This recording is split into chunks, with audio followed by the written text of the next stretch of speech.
बिस्मिल्लाहिर्रहमानिर्रहीम। अस्सलाम वालेकुम। नाम स्टीव में मुबारक जवेद। नाज़रीन जी एक वीडियो देखते इस पे आज तबसरा करें। ये 2 दिन पहले मैंने एक ख्वाब देखा है। मैं तो उसको छुपा रहा था, लेकिन साथियों ने इसरार किया कि नहीं, आप वो ख्वाब हमें भी बयान कर दे, और फिर ये कि उसकी वीडियो बना कि दीगर लोगों को भी उससे मुत्तले कर दे।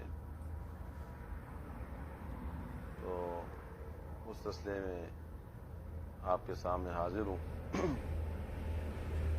2 दिन पहले रात 4:30 बजे के वक्त में मैंने ये ख्वाब देखा कि नबी करीम सल्लल्लाहु अलैहि वसल्लम वो मौलाना फजल रहमान साहब कायदी जमीयत उलमा इस्लाम पाकिस्तान की शक्ल सूरत में हमारे सामने मौजूद है। मैं ये महसूस कर रहा हूं कि आप सल्लल्लाहु अलैहि वसल्लम खड़े हैं, लेकिन शक्ल सूरत और कपड़े लिबास सारा मौलाना फजल रहमान साहब का है। उनके हाथ में फिर वो बैठ जाते हैं, नीचे बैठ जाते हैं। उनके हाथ में कुंभ जो है, रुई जो है, रुई की इतनी बड़ी मिकदार है, और नीचे जमीन पर कोई गंद पड़ा हुआ है। उस रुई को लेके उस गंद को साफ कर रहे, बिल्कुल सफेद रुई है। कह रहे कि मैं इस रुई के जरिए इस गंद को साफ करूंगा। बस ये ख्वाब हमने देखा है और ये आपके साथ में शेयर कर रहा हूं। अल्लाहुम्मा सल्ली अला सय्यिदिना मुहम्मद व अला आलि सय्यिदिना मुहम्मद व बारिक व सल्लिम। और दिल से दुआ है कि अल्लाह तबारक व तआला कायदी जमीयत मौलाना फजल रहमान साहब को अपने नेक मकासद में कामयाबी अता फरमा दे, और जितने लोग भी उनके काफिले में शामिल हैं, अल्लाह ताला उन तमाम के मसाई को कबूल मंजूर फरमा। जी नसीर साहब, ये इन मौलवी साहब की बात आपने सुनी?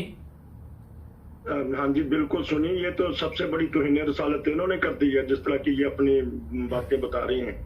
पहली चीज तो ये है कि इन लोगों को इतनी तमीज और तहजीब नहीं है कि आप आके ख्वाब जो है वो झूठे लोगों के सामने बयान कर रहे हैं जी, और फिर झूठ जिस हस्ती के मतलब ये बता रहे हैं कि वो ख्वाब में मिले, और वो फिर नाम जिस मौलवी का ले रहे हैं फजल रहमान, ना उसकी कोई औकात है और ना उसका कोई किरदार है, ना उसकी कोई हैसियत है। झूठा और मकार, और यानी कि आप देख रहे हैं कि कोई फ्रेब दुनिया में नहीं होगा जो वो नहीं देता होगा लोगों को ना।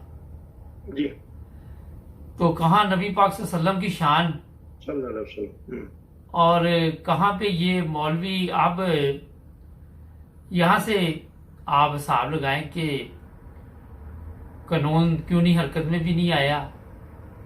और इस तरह अगर ये मौलवियों को इसी तरह मीडिया पे आके या इस तरह वीडियो बना के जो ये डाल देते हैं सोशल मीडिया पे, इजाजत मिलती रहेगी और लोग कुछ भी नहीं कहेंगे, तो ये और भी लोगों को इस तरह की खापे आएंगी, फिर और भी मौलवियों को ना। हाँ जी, मौलवियों को तो वैसे भी खुली छुट्टी है, तो अब इस मर्तबा ये चीजें इन्होंने ले आई। मैं वही बता रहा हूं कि इसको क्यों नहीं अभी तक किसी भी कानून के तहत पकड़ा गया ना। और फिर आप देखें कि नबी पाक सल्लल्लाहु अलैहि वसल्लम के मतलब इस तरह के ख्वाब आके बयान करने कि मैं बयान तो नहीं करना चाह रहा था मगर मुझे मजबूर किया गया। अभी जो तेरे साथ बैठा, अच्छा साथ बैठे बंदे को पहचाना जो साथ बैठा हो मौलवी? नहीं, मैं पहचान नहीं सका उसमें वो, क्योंकि उनका हुलिया। चले मैं बता देता हूँ कि ये सब जो 2 नंबर कामों में मुलव्वस है उसमें ये मौलवी भी शामिल है। ओहो। तो मैं अपने नाजरीन, जो लोग इस तरह की वीडियो आगे सोशल मीडिया पे भेजते हैं उनसे भी दरख्वास्त करूंगा कि खुदा का खौफ करे और ये वीडियो आगे नहीं भेजनी चाहिए। हमारे तक बहुत से लोगों ने भेजी, जिसके बाद मुझे ये तबसरा करना पड़ा कि अगर मैं ना आज भी करता तो फिर कल से आज और भी लोगों ने भेजनी थी ये वीडियो ना। ठीक है, एक चीज तो ये मैं आपको बता दूं। दूसरा ये है कि जिस तरह दूसरे बड़े बड़े गुनाह हैं, उसमें एक ये भी बड़ा गुनाह है कि झूठा ख्वाब जो है वो लोगों को सुनाना ना, बहुत बड़ा गुनाह है ये। और इस तरह कहानियां बना बना के, किस्से बना बना के पेश करके लोगों को अपनी तरफ मुतवज्जा करना। आप अगर देखिए पाकिस्तान की हालत, तो जितने नेक लोग वहां पे रह रहे हैं सबको नजर आ रहे हैं, और जो हालत मुल्क की हो चुकी है वो भी सबको नजर आ रही है। कहाँ नबी पाक सल्लल्लाहु अलैहि वसल्लम, तो कहाँ पे मैं बता रहा था कि नबी पाक सल्लल्लाहु अलैहि वसल्लम का इस्लाम, और कहाँ ये लोगों की औकात और ना इनकी कोई हैसियत। कल मुझे, आज मैं कोशिश की थी ऑस्ट्रेलिया से एक प्रोग्राम करूं मुबारक भट्ट साहब के साथ, वो थोड़ा सा उन्होंने किया मगर कोई टेक्निकल प्रॉब्लम आ गई जिसकी वजह से प्रोग्राम नहीं हो सका। तो वो बता रहे थे कल जो मैंने प्रोग्राम किया तारिक जमील पे कि ये हमारे गांव चक्स के अंदर आता था, वहां पे ये आके झूठी कहानियां उस वक्त से शुरू है। ये पहले इसको एक्टिंग का शौक था और कार एक्टिंग ही रहा अभी भी ये जी बिल्कुल। और औरतों की कहानियां शुरू से ये सुनाता है। उसको पता है कि ये जो मर्द है, ये मौलवी को पता है कि औरतों की कहानियां सुनेंगे तो मेरी बात में कुछ वजन पड़ेगा ना, वरना कोई नहीं सुनता ना वहां पे पाकिस्तान में। तो ये चीजें जो है बहुत ही खौफनाक है। इन जो मौलवी साहब ये ख्वाब बयान कर रहे हैं, इनको माफी मांगनी चाहिए कौम से भी और पूरे जो इस्लामी दुनिया है। आप लोगों को ये ख्वाब आते हैं, कभी सऊदी अरब के मौलवी को तो ख्वाब नहीं आया इस तरह की, कभी और किसी अरबी मुल्क के मौलवी को तो ख्वाब नहीं आए। अगर आए भी होंगे तो वो इस तरह सुनाते नहीं होंगे जिस तरह आप आके तो ख्वाब अपने बयान करते हैं। जी नसीर साहब। और वो, हाँ जी, वो भी सोशल मीडिया पे कि इस तरह की बताना है, तो सारी चीजें तो इमरान खान से पता कर ले फजल रहमान के बारे में। उन्होंने, मैं कहता हूँ बच्चा जानता है कि कितना बड़ा वो गलत इंसान है। और पिछली दफा नसीर साहब ने मेरी तवज्जो दिलाई थी, लोग जब आप किसी को कहते हैं, किसी मौलवी को या सियासतदान को हरामखोर, तो वो नहीं कहना चाहिए आपको। तो जो लोग ये मशवरे देते हैं वो मुझे भी भेजे कि क्या अल्फाज इस्तेमाल करने चाहिए। जो बंदा 2 नंबर काम के जरिए पैसे बना रहा हो, रिश्वत दे रहा हो, जो मौलवी गलत कामों में मुलव्वस हो, गलत उसके जो आमदन हो, तो उसको क्या कहना चाहिए। अगर आपके ज़हन में कोई और अल्फाज हो तो हमें जरूर बताइएगा। जी नसीर साहब। हाँ जी, तो एक तो मैं कहा कि यार आप इसको क्यों इतना बुरा भला कहते हो फजल रहमान को। उन्होंने कहा कि मुझे नींद नहीं आती सही तरह जब तक कि मैं इनको बुरा भला ना कह दूं। देखिए मैं आपको बताऊं, इनके इस तरह के एक चीज आपको मैं बता दूं, किसी को बुरा आप कहते हैं, वो कोई बंदा तो उसको अच्छा कहे ना। अगर आपको मैंने कई दफा बताया कि यूरोपीय ममालिक ले ले, अमेरिका ले ले, दूसरे मालिक ले ले, ये लोगों को वैसे नहीं अच्छा समझते ना जी। यहां से इनका आप पता करें कि क्या हालात है इनके।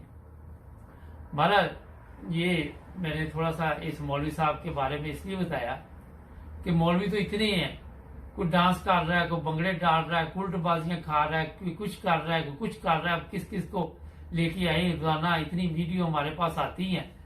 तो मैंने कहा थोड़ा सा इसके बाद आप चलते थोड़ी सी पाकिस्तान की जो, अच्छा ये जो क्या नाम था जो उस्मान मिर्जा, हाँ जी उस्मान मिर्जा, इसके बारे में जो मालूमात मिली हैं वो ये है जनाब कि ये गैंग रेप में भी मुलव्वस है जी। मगर पुलिस ने ऐसी दफा शामिल नहीं की इसके खिलाफ। जो FIR इसके खिलाफ काटी गई है वो भी इतनी मजबूत नहीं है। और अफसोस इस बात का है कि इसके ऊपर जो दफा लगनी चाहिए वो भी नहीं लगी, और जो इसके साथी हैं वो भी मुकम्मल तौर पर मुलव्वस है। इन तमाम जो काम करते थे ये 2 नंबर, उसमें ये वो भी शामिल हैं।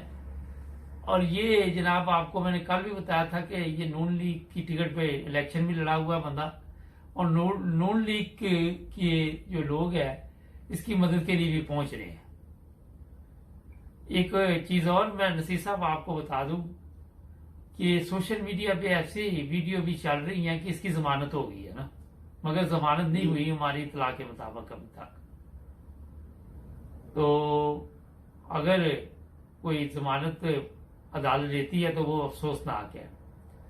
आज ये क्योंकि ऐसा कानूना जुर्म है जी कि खुद इन्होंने नोट्स दिया, वजीर आजम ने पूरी दुनिया में इसकी लेकिन वजीर आजम अदालत के जो मामला उसमें दखल नहीं ना दे सकता, ये भी तो प्रॉब्लम है ना। अच्छा, आज खुर्शीद शाह के बारे में सिंध अदालत ने ये कहा जनाब कि 20 महीने से एक बंदा जो है वो पड़ा हुआ है जेल में, आपको कोई इंसानी हकूक का ख्याल नहीं है। मुनैब को उन्होंने कहा कि आपने वो फाइल क्यों नहीं अभी तक पेश की ना जो इसके खिलाफ थी, ठीक है। नसीर साहब बेगुनाह, आज अदालत को इसके 20 महीने की बेगुनाही या वो इंसानी हकूक याद आ गए, और यहाँ 22 साल 30 साल से लोग जेलों में पड़े हुए हैं। उस वक्त मुझे अफसोस है कि अदालतों की नजर उन पर नहीं जाती ना। वजह यही है कि वो गरीब है, ठीक है, और कोई वजह नहीं है जी। कोई बंदा उनकी जमानत नहीं देने के लिए तैयार, कोई पैसे नहीं दे के थोड़े थोड़े जुर्माना है। हुकूमत वक्त को तो खुद चाहिए कि वो जुर्माना अदा करके तो मजलूम कैदियों को छुड़वाए। बिल्कुल, मैं यही कह रहा हूँ कि इसका जो मैंने साफ सुबह जब मैंने ये मेरे तक खबर पहुंची तो मैंने सिर्फ अफसोस मेरे दिल में ये हुआ कि आप सिंध में चले जाए, ये सैलाब आया है, बारिशें हुई है, सब कुछ बेड़ा गर्क होता जा रहा है वहां पे ना, हर तरफ पानी पानी है जहाँ, ठीक है जी। और ये भी बताया गया है कि दरियाई चनाब में भी पानी जो है वो आएगा, चिन्योट का एरिया रबुआ वगैरह वो भी मुतासर हो सकते हैं। जो वो वहां की जो सैलाब की सूरत हाल से हमें पता चला वो ये बता रहे हैं, ठीक है। मगर मैं सिंध की बात इसलिए कर रहा हूं कि ना वहां पे सड़कें हैं, ना वहां पे कोई पानी या पीने के लिए कोई चीज नहीं है। और ये जिन लोगों पे इतने बड़े इल्जाम है कि इन्होंने इतना पैसा खाया और अपनी जायदादें बनाई, आज अदालतों को उनके ऊपर रहम आ रहा है जी। और ये अफसोसनाक बात है। काश अब कराची का हाल देख लें, 2.5-3 करोड़ की आबादी है। एक जब जिस तरह एक मुल्क होता है वहाँ तो पानी, आज वो मुर्तजा वहाब जो तर्जुमान है सिंध हुकूमत के, वो तो कह रहे हैं एक जगह पानी रुकना नहीं चाहिए। अब कौन सी ऐसी जगह है कि वहाँ पानी हर जगह नदी बन जाती है जब भी थोड़ी सी बारिश होती है। मकसद ये है जनाब कि जब आपने काम ही नीयत से नहीं करना, जो लोग काम करते हैं उनको पेमेंट नहीं की जाती, वो काम पे नहीं आते, फिर मुझे ये भी अफसोस के साथ कहना पड़ता है कि ये जो गंदगी उठाने वाले हैं, जो कंपनियां हैं, वो अपना काम पूरा नहीं करती, क्योंकि सबको पता है कि सब मिले हुए हैं, सब पैसे खा रहे हैं, अवाम को बेवकूफ बना रहे हैं, और किसी को मुल्क का या अवाम के शहरियों का कोई ख्याल नहीं है। हर बंदे को ये है कि मेरा सिस्टम चलना चाहिए, दूसरे का बेड़ा गर्क हो कौन है जी। वजीर आला सिंध का जो खर्चा ना तो उसका अपने पार्लियामेंट का वो अरबों रुपए में है, वो उसमें ही ऐसी फटी लगती है, वो इधर उधर कर देते हैं। इन्होंने क्योंकि हुकूमत चाहती है कि कंट्रोल किया जाए, और सबसे ज्यादा जो खर्चा है वो वजीर आला सिंध साहब का। अच्छा, आपको एक चीज मैं थोड़ी सी बताऊं, यूरोप में हम लोग रहते हैं, आप भी जर्मनी में, मैं भी कभी कहीं जर्मनी, कभी यूके, कभी। अच्छा, यहाँ आपने देखा कि गंदगी उठाने वाली जो लोग हैं वो अपनी जिम्मेदारी किस तरह पूरी करते हैं। उन्होंने सुबह 4 बजे शुरू हो जाना है, बिल्कुल, और चाहे कुछ भी जो छुट्टियां हो या कुछ भी हो, उन्होंने आके 3 जो उनसे ट्रक तय करते हैं, उन्होंने किसी ने कुछ पेपर उठाना है, किसी ने दूसरा कूड़ा उठाना है, और हर हफ्ते कोई ऐसी चीज नहीं है कि उन्होंने सफाई सुथराई करनी है, सड़कों की, पानी की, निकासी की, हर चीज का ख्याल रखा जाता है।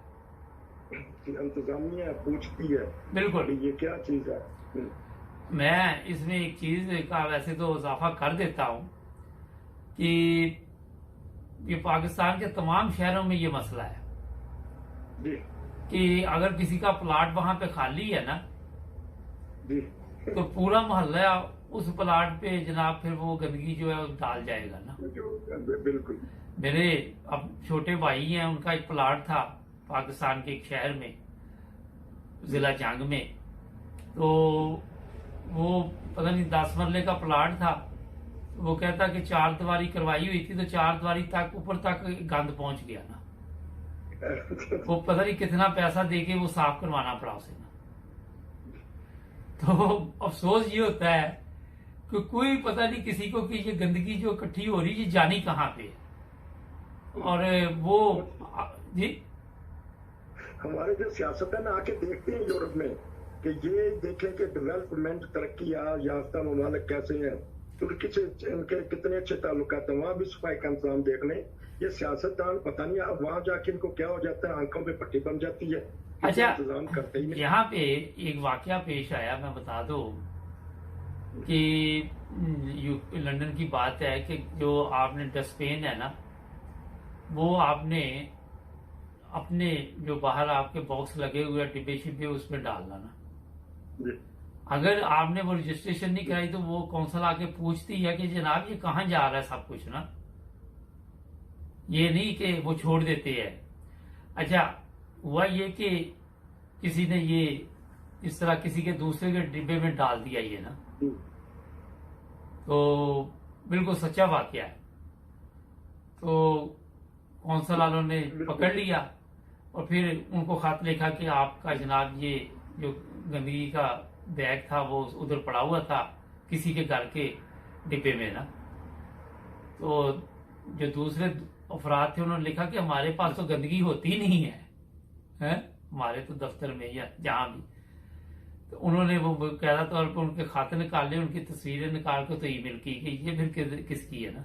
ठीक है, वो जो खत भी अंदर डाल दिए थे ना जिसपे एड्रेस लिखे हुए थे, उन्होंने एक खत चेक किया और फिर उन्होंने इस चीज का ख्याल नहीं रखा कि ये खाते जो है गंदगी से निकल रहे, उन्होंने साफ करके फाइल में लगा लिए रिकॉर्ड के तौर पे।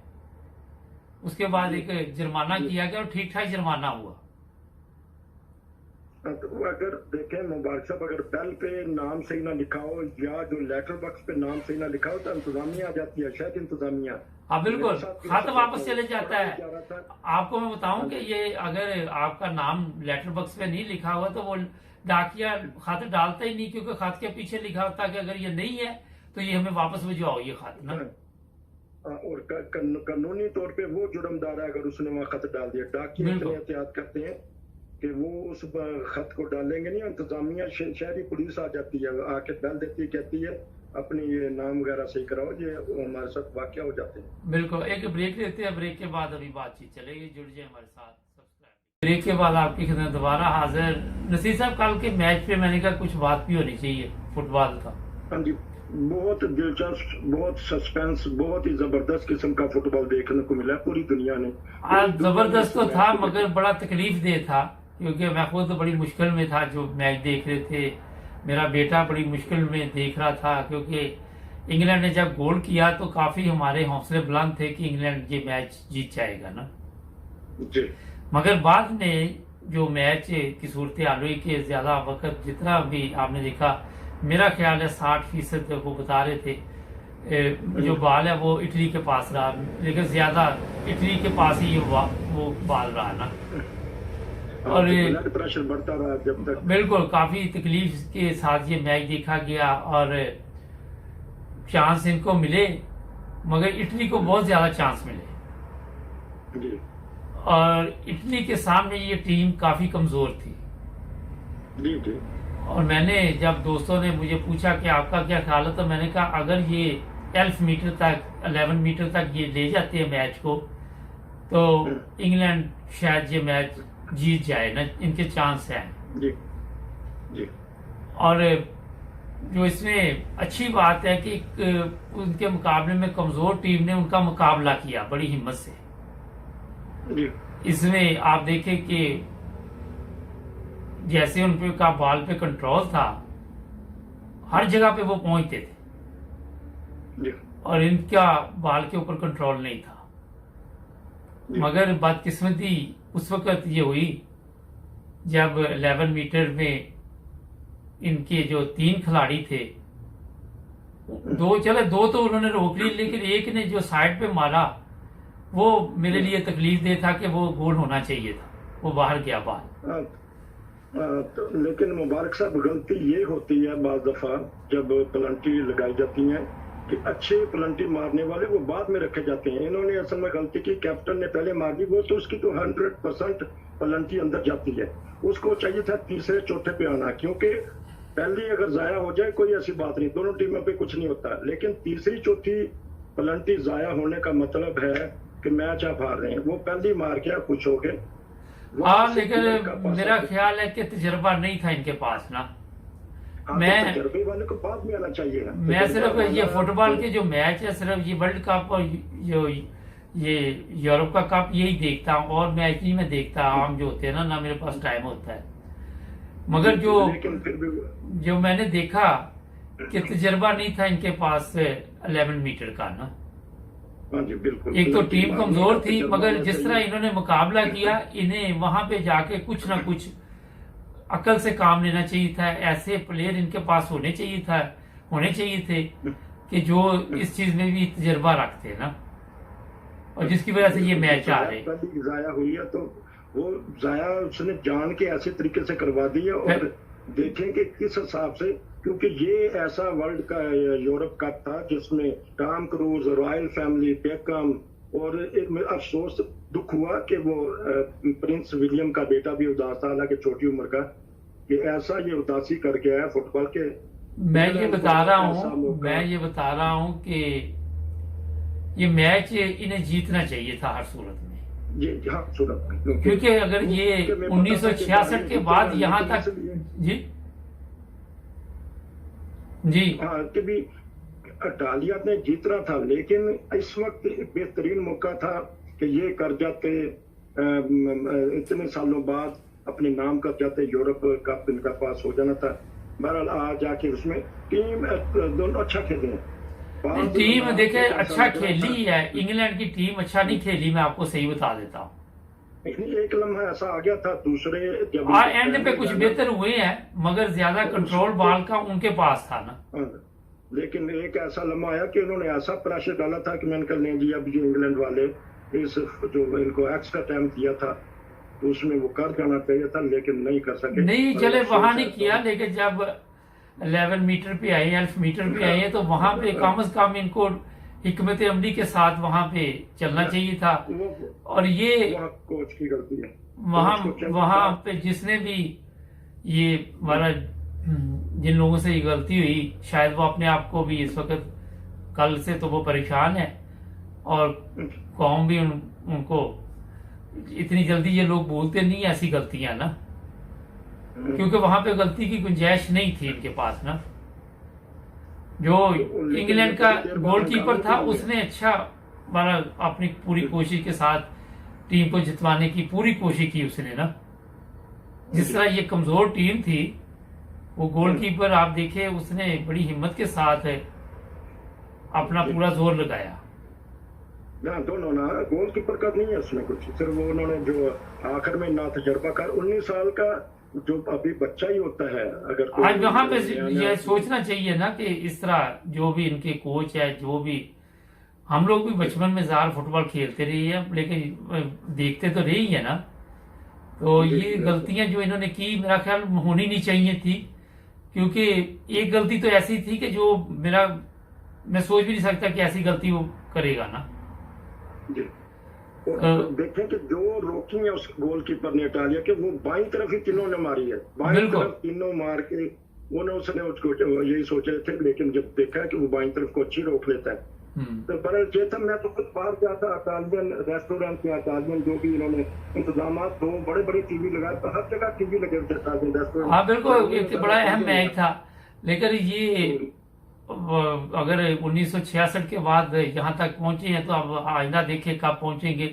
टीम बहरहाल इसमें काफी मेहनत की जरूरत है। जो इंग्लैंड की टीम है उसपे बहुत ज्यादा मेहनत की जरूरत है, क्योंकि जो यादगार मैच रहा है क्योंकि सारी दुनिया इसमें शामिल हुई है और बड़े बड़े स्टार इसमें शामिल हुए हैं। ये और ऐसा, बड़े लोग मायूस हुए हैं इंग्लैंड में, और तकलीफ में मैच देखा, और उसके बाद जो रिजल्ट आया वो भी तकलीफ वाला ही था। वो तो एक और चीज आपको मैं बताऊं कि जो इटालियन थे ना, वो जवान भी ज्यादा है खिलाड़ी उनके ना, कद वगैरह उनके ज्यादा है, तो तजर्बा उनके पास बहुत ज्यादा है। और वो तजर्बा उनका ये बता रहा था कि वो बॉल को अपने कंट्रोल में जैसे मर्जी कर सकते हैं जी। उनके लिए ये बॉल, हाँ गोल नहीं हुआ, वो एक अलग बात है, चांस मिले नहीं हुआ, मगर वो बॉल को कंट्रोल कर सकते हैं जी। वो पहले भी चैंपियन थे यूरोपियन ना। हाँ जी, वो नहीं है क्योंकि फुटबॉल असल में इटालिया ही में अच्छा खेला जाता है, बड़े बड़े क्लब में स्पेन और इटालिया, बाकी भी होंगे लेकिन ज्यादा मशहूर तरीन जो फुटबॉल के क्लब। मगर कल की जो इंग्लैंड की कौम है वो बड़ी इससे मायूस हुई है, और उन्होंने सोचा भी नहीं था, क्योंकि बड़ी उम्मीद लगाई हुई थी लोगों ने कल के मैच पे कि किस्मत ने हमारा साथ दिया और हम यहाँ तक पहुंच गए हैं। और हाँ, अब देखें दोबारा 3 साल बाद कहते वर्ल्ड कप है, फिर देखेंगे। ये जो अभी यूरोपियन कप हुआ ये पिछले साल होना था, मगर क्योंकि कोरोना आ गया था जिसकी वजह से फिर ये लेट हो गया। और कोई बातचीत नसीर साहब? बस ठीक यही रहा है कि जेन में टेंशन रही। बहरहाल क्योंकि जर्मनी में ज्यादा इटालियन है तो उन्होंने खूब यहाँ खुशियां मनाई हैं रात को। हाँ, वेम्बले स्टेडियम पे भी काफी हल्ला गुल्ला हुआ है। वहां पे जो ये इंग्लैंड के थे इन्होंने भी बहरहाल कुछ ऐसी हरकतें सामने आई हैं जो मुनासिब नहीं थी। ठीक है, अब हार जीत तो होती है मैच में, अगर आप हार गए तो उसका ये मतलब तो नहीं कि आप लोगों को परेशान करें। नाज़रीन, आज के लिए इतना ही बड़ा।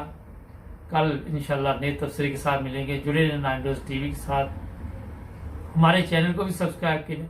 अल्लाह। ओके नसीर साहब, अल्लाह।